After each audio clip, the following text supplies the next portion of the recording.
नमस्ते। चलिए आज बात करते हैं खेती की एक बहुत बड़ी मुश्किल की। वो है चूहों से होने वाला नुकसान। पता है, चूहे जितना खाते हैं उससे कहीं ज्यादा, मतलब 9 गुना फसल तो ये बर्बाद कर देते हैं।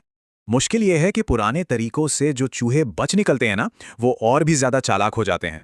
तो इनसे निपटने के लिए पहले इनकी ताकत को समझना होगा, है ना? इनके पास दो कमाल की शक्तियां हैं, जबरदस्त सूंघने की ताकत और खतरों को हमेशा याद रखने की क्षमता। तो अब सवाल ये है कि खेत में इनकी मौजूदगी का पता कैसे चले? 3 पक्के सबूत हैं। बिलों के बाहर निकली ताज़ा मिट्टी, पौधों पर कुतरने के निशान और कटी हुई जड़ें।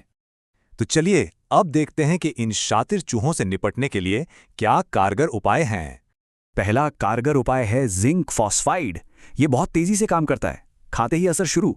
ये पेट में एसिड के साथ मिलकर एक जहरीली गैस बनाता है जो सीधे फेफड़ों पर असर करती है। इस इस्तेमाल करने के 3 तरीके हैं, आटे की गोलियों में, खाद में या फिर मुरमुरों के साथ। अब दूसरा उपाय है ब्रोमाडियोलोन। इसका काम करने का तरीका बिल्कुल अलग और थोड़ा धीमा है। ये शरीर में खून को जमने से रोकता है और इसके धीमे असर से बाकी चूहों को कोई शक भी नहीं होता। इसे इस्तेमाल करना भी आसान है।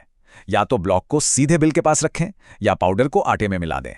तो ये हैं 2 बेहतरीन विकल्प, एक फौरन असर के लिए और दूसरा धीरे धीरे पर पक्के कंट्रोल के लिए। और सबसे अच्छी बात, ये उपाय सिर्फ खेतों में ही नहीं बल्कि घरों और गोदामों में भी काम आते हैं। तो सही जानकारी और सही तरीके से इस समस्या पर पूरी तरह काबू पाया जा सकता है। अपनी मेहनत और फसल बचाइए।